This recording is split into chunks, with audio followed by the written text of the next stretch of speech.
just broke into somebody's house. Nice.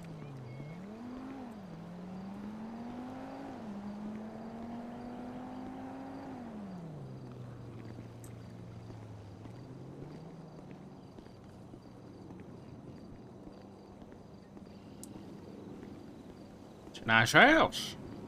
It's big. Thank you. I need it with all the goddamn animals. Technically, when Decker and Eloise are here, it's 3 of us, plus we have a permanent guest now, so... You got one too. To an extent. I probably have to give him back soon, but... I'm gonna see if I can sweet talk Cody into letting me keep it. Give him back to who? To Cody. Alright, let's have a cup in the chat. Oh, thank you.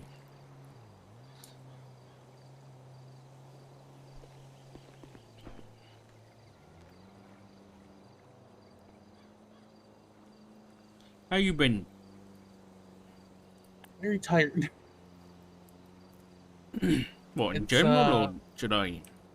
It's winter, and my body kind of goes to pot during winter. All my surgical sites and joints get super swollen and locked up, so we get to move into like a special pain management plan and shit. So Oh god, that sounds awful. that's the life. You get blown up and break half the bones in your body, and you kind of got to deal with it for the rest of forever. Well, you know, maybe you should wear a coat. That might help, Belcho. Maybe not like I usually your do. sleeves But you gotta rolled remember, up. I've been running around in my jacket for the last 12 hours. Yeah, I suppose you need to air yourself out. So it's pretty warm right now, and I'll be going in after our chat to go to bed. So You said you thought this was going to be a short chat. How come? I don't have anything to offer you guys anymore. What do you mean? The one plan I had is so a friend of mine went to go speak with Death last night and got poisoned. So I sent Death a frowny face text message.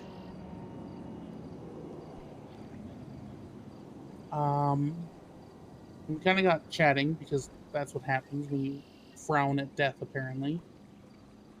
And he told me something that kind of... So the whole goal was started with Bolvar here. Bolvar used to be one of Death's crows. Now he's just a crow. What And it changed? took a ritual. He's technically bonded to me, but it's not like one of those bondings you hear about in media or wherever, where the bonded have to stay together or they'll die or whatever. He can technically go wherever he wants. He's just a crow now.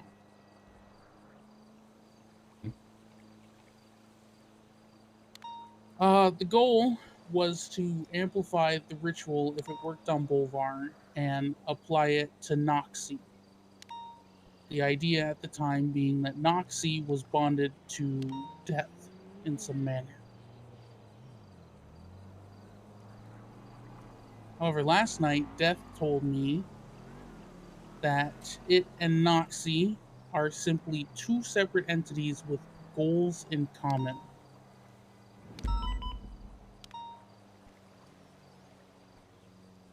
Do you believe him? I think I do. Noxie is apparently older than the entity. It's completely independent of the entity. I think they work together for some common goal. What that is, I don't know.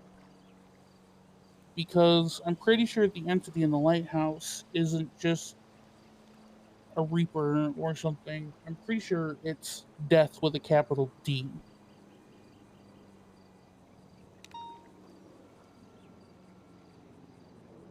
That makes him one of the big 4.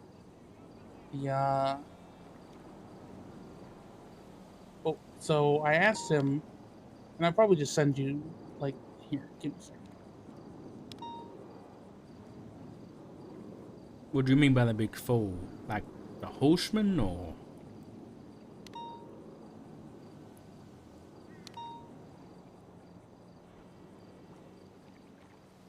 I guess you could call it. No, no, no. So there's two. Give me 1 second. I can only do one thing at one time here, unfortunately. Me too.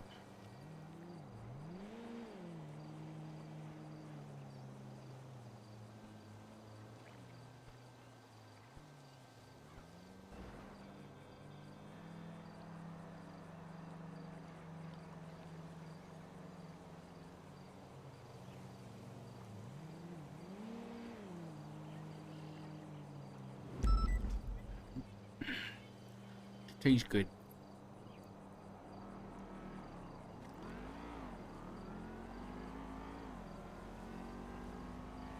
Thank you. It's a imported blend. So I sent you an email. I'm giving you those with full consent. Use them. Give them to the other PD who are investigating. Whatever. You have my consent.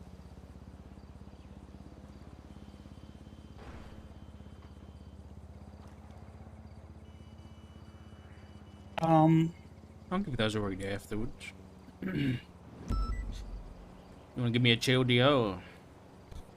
The TLDR is that Norman is one of the big four. So one of the big four. I guess if you want to narrow it down and just make it super layman's terms, there's death, life, good, and bad. Obviously, there's way more to it than that, but I'm not going to get into the whole spiel right now. But to Norman, me, that says that Norman lies somewhere in the middle of good and bad. That Norman's neither good nor bad. He's something else. Well, yeah, death is neither good nor bad, and life is neither good nor bad neither. But that doesn't add up with Norman. Oh, well, hold on. I asked him once why he drove that white peyote of his and why he liked the lighthouse so much and why he did these deals he did. And he said they are quote unquote remnants of the man he used to be. So he's playing a game. Yeah. I honestly think death crawled into whatever was left of Norman Bones after his execution. Or Norman made a Hail Mary, deal with death and became its vessel. And in payment to that, death does his duties, but he also does some fucked up shit because it's kind of like payment to Norman or whatever's left of him.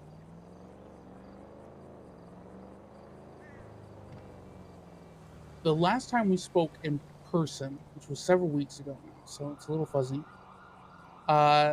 Death at the time asked me why I insisted on calling it entity and using it instead of he.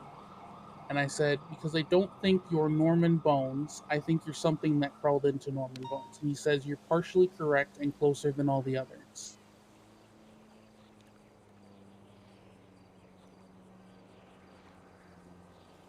Hmm.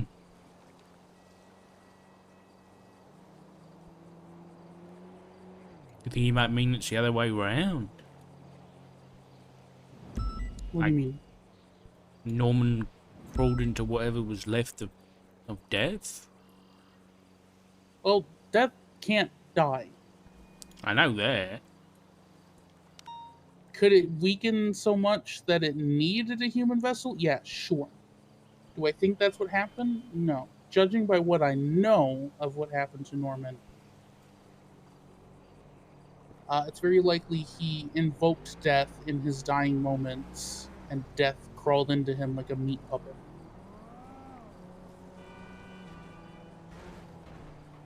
As for what the bird is, I'm not sure. I don't think it's... I posited in the text messages, and you'll see this, that maybe Noxie is the other side of that great cycle of Norman, but it doesn't quite make sense for Noxie to be life. I don't think Noxie's life either. No. Noxie is, but what it is, I don't fucking know. A cantankerous old fucker who keeps burning the fruit I leave for the other crows, that's for sure.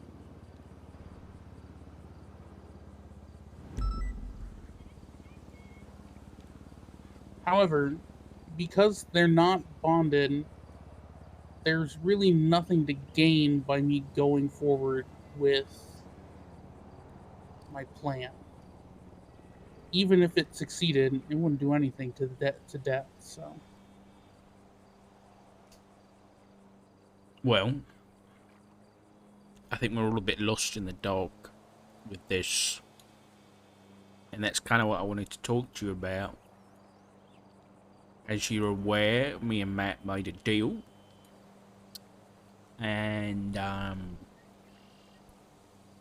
well, to say the least, I don't want to have to go through with it. I don't want to have yeah, I to can't imagine. sacrifice somebody else. And talking to people just like this, it's good. It's not enough. Because I can go tell more people one by one about what you've told me. But then things get lost in translation, and then it gets holder and holder and holder, and I'll put it bluntly, we're looking at November 2nd sometime, or around that date. You'll likely be receiving an invite to a Day of the Dead themed party of some kind. What it really is going to be a meeting with everybody involved who knows any sort of information about Norman Bones. And there people can bring forward everything they know, and they can be as disguised as they like, whether they want to wear a mask or just a bit of face paint. And they can tell everybody else what they know about Norman, what they've learned, and hopefully we can come out of it with a better idea about how we can all get rid of him. And it sounds like you know a fair bit, so I'd like you to be there. I want to be real.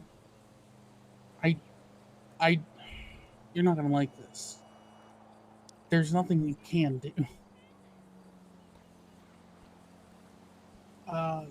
Listen. At best, you could break the vessel. But then you've got the entity of death just kind of floating free.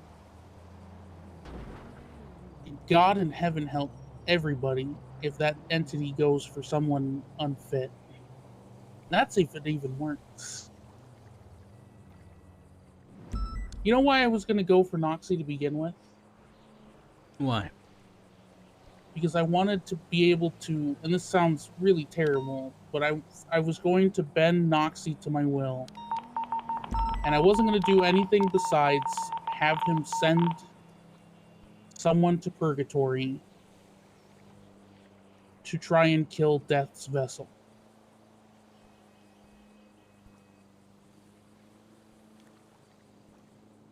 Because right now, the only surefire way to get in there is the bird, or Norman himself.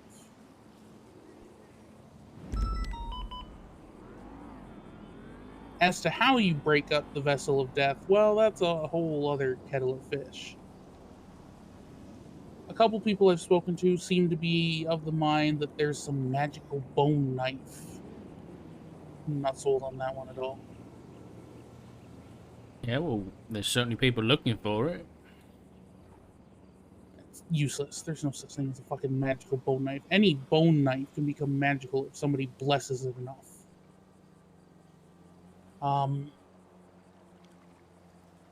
No, I think whoever would go in there would have to be willing to kill whatever was left of Norman Bones and then be willing to take on the entity of death. You know, I don't disagree. That's not a sacrifice I could ever ask anybody to make. Think you'd be surprised. No. Here's the problem.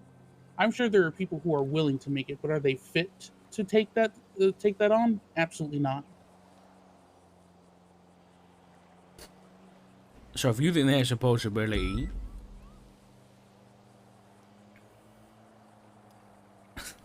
would you rather everybody go about it and try and do it on their own, unsupervised, or would you rather have everybody have one plan? I mean, they're doing that anyway. Exactly. And it needs to stop. Sock 22L. In short, having a meeting about it's not necessarily going to stop it, but I believe people can realise that they're Here's the actually thing. not in this alone anymore. The meeting is all well and good, except for the fact that everything has sat on a simmer for so long that you've got 7 different kinds of soups, and no chef is going to be willing to mix.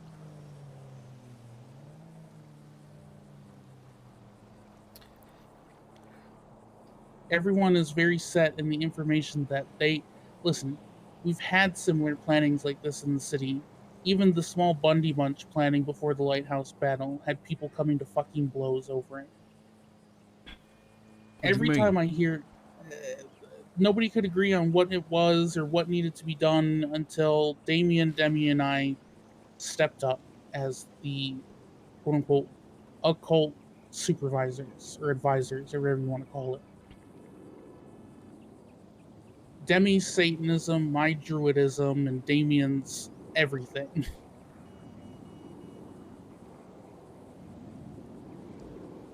And even with all of us working together with a single cohesive plan after days and even weeks of them fighting it out, I had to sit on the hillside on the radio and listen as Cleo, who was extremely important to me, fuck whatever the rest of the city thought of her, was picked up by death and taken away, and then the lighthouse was dropped on top of them.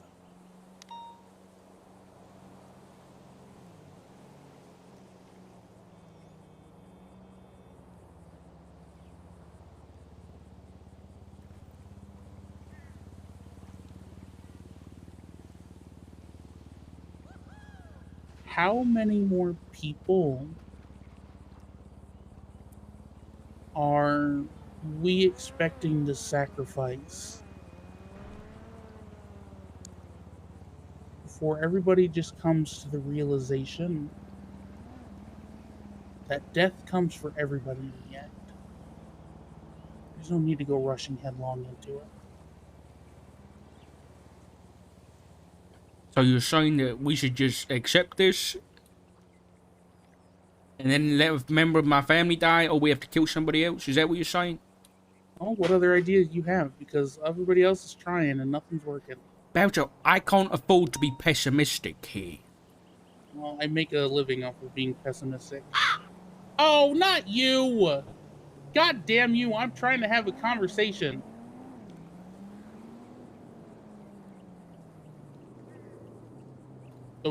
Don't leave Bolvar alone. He's just eating his fruit cup.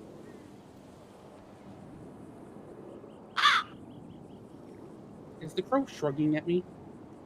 No, I think it just dropped its chain. Oh, it got a seaside chain. Crow. Congratulations. Do you want some fruit? You can have some fruit. Go on in. Here you go.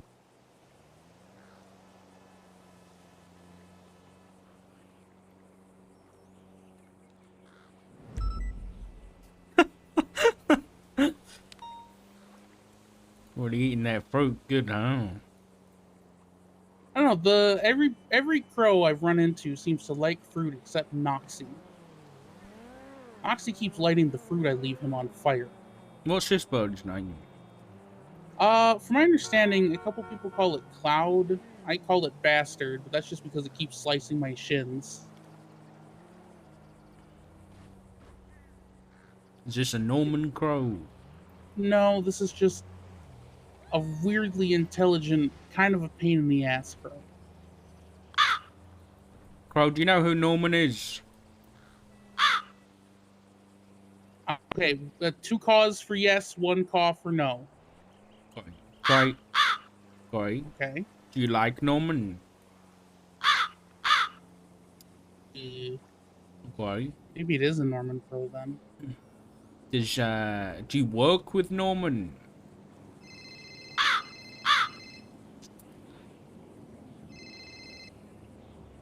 I'll call you back.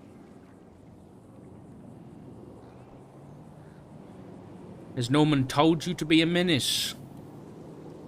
I think the crow just does that on its own. There was no answer there.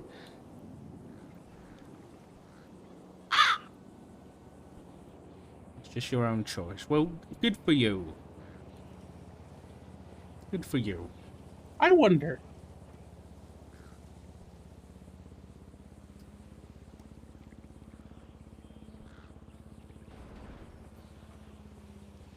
Why's it looking at me like that about so? I don't know, but I want to try something.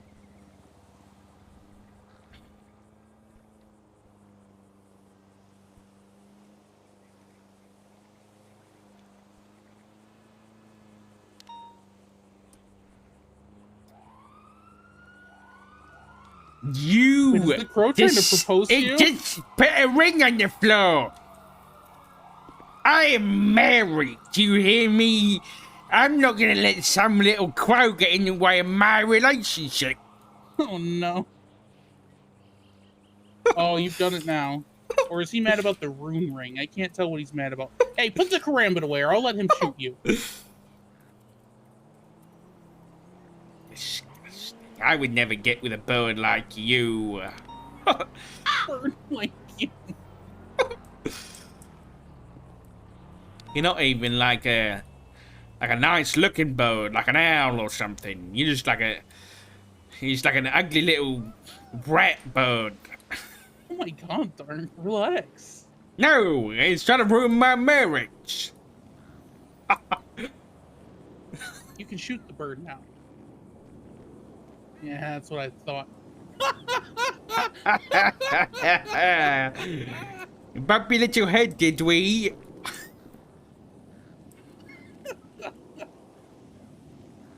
You got nothing on Hedwig. Oh, okay. Yeah, the crow's got a gun. I forgot about that. Oh, shit! Sir, this is a gun-free Hey! household. I'm gonna have to ask you to put that away.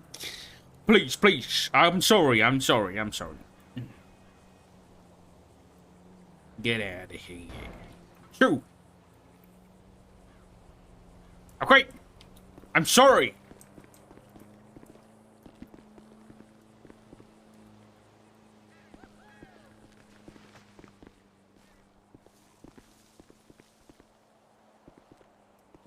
You're gone. Yeah, it's gone. Oh, good to know that's one of Norman's now. I just chalked it up to it being an asshole.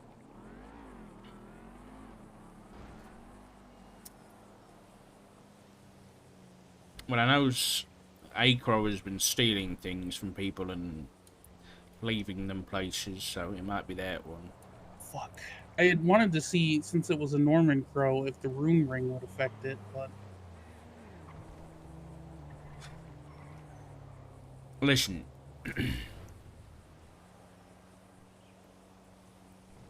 I get where you're coming from. Hold on. Have you made a deal?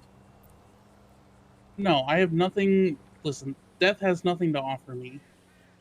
You can't be afraid of something that one day you're going to greet as an old friend. And I should have been dead a very long time ago, Dark. Then... Death... Listen, for me, death isn't some big, scary thing. It's not some horrible ending to everything. It's going to be going home after a very, very long day. It's easy to say when it's not threatening your family actively. and you weren't forced into making a deal with the devil. Sure, I'd love to be the person who greets death on my porch with a cup of tea in my hand. But unfortunately that's been stripped away from me at the minute by Norman Bones. So, as much as I understand your pessimism, I literally cannot afford it at the minute. Because if Do you I... know why? He once said to me that the reason he never offered me a deal or bothered to threaten me is because he knew it wouldn't work.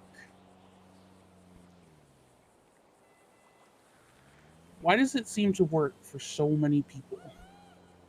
Does everybody fear death as does everybody fear death that much? It's not about fearing death, it's about... No, it's not in your case. But in every other case, Pond made a deal with death to protect Bloom from dying when Bloom wasn't even in any danger. Bloom made a deal with death to protect Pond. Brian made a deal with death to protect Bass. Bass more than likely made a deal to get out of purgatory. Bryce made a deal to try and get Cleo back. TJ made a deal. I don't know. I don't know TJ well enough to know his. I imagine Dundee it's made his. Yeah. Dundee Dundee. made his deal to protect himself from death. All of those but Dundee, they're doing it for somebody else they care about. You can't blame people for wanting to take care of their own. Blame them, no, but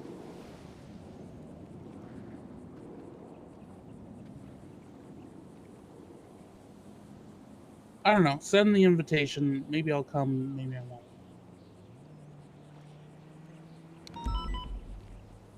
Whatever you do, I'm not gonna sit here and tell you not to trust them because that's ridiculous. But be very, very, very careful of Brian Knight and Lewis Bloom. I'm already very aware of the kind of person Brian Knight is. So yeah.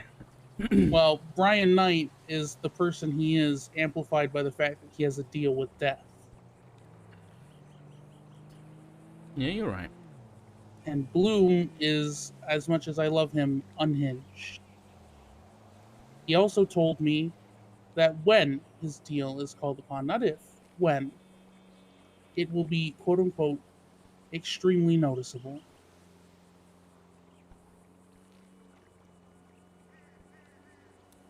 Concerning, but okay. Be very mindful of the people you keep around you, Dark, because something about this entity and its cohorts seems to rip all common sense away from people.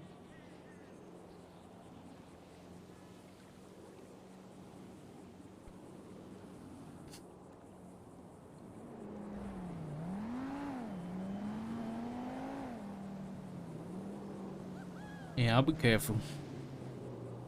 That's all I can ask. I can't tell you how to live your life or who you can associate with or how. I can warn you, though. I know this is dangerous, and I'm pretty sure, yeah, well, I've been told that Norman knows about the council already. So I don't know what's going to happen to me, but, you know, if I go out being the person trying to hang on to whatever hope we have left, then so be it. That'd be a nice way to go. So be it. Well, I'll leave you to finish your tea, but thank you for chatting with me about it. And don't stay pessimistic forever, okay? It can get pretty tiring. When you get to my age. Oh, and Dark, Yep. if there's a thought in your head about sacrificing yourself to become the next death, just remember why you got trapped into your deal to begin with.